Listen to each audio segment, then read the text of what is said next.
Всем привет! Выходные, вот праздники, конечно, тут дожди идут, но вот костерочек вот такой вот тут местный сварщик накидал, вот такую штуку, мангальчик маленький.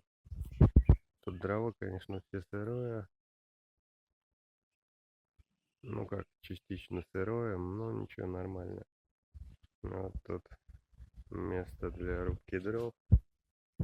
Небольшой костерчик. Я, конечно, не могу показать все, как это происходит, но готовку, я думаю, шашлыка покажу. Там немножко. Потому что батареи надо будет подзарядить. И пока будет угли нажигаться.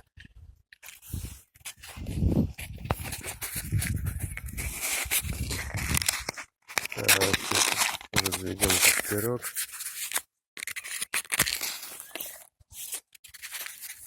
Вот так вот.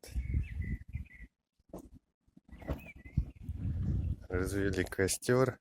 Тут нажгется угольки. Надо будет зарядить и покажу приготовление шашлыка. Ну, простой способ, там ничего такого. Минералка. Полторашка минеральной воды, солью, лука побольше. И разных специй там по вкусу. Черный, красный перец, куркума.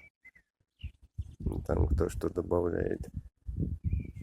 Смеси всякие есть для шашлыка. Ну, я, конечно, смеси не использовал. Горошек. А вот этот черный. Всякий разный потолок. И туда положил в рассол. И вместо уксусной кислоты лимонной кислоты чуть-чуть. И больше лука. Просто самое главное, больше лука. И все. Ну, потом покажу, как буду готовить. А это вот такое разжигание костерка было. А дальше уже сейчас буду рубить дрова и подкладывать. Потом угли нажгутся. Покажу готовку. Ну что же, всем спасибо за просмотр и до следующей встречи.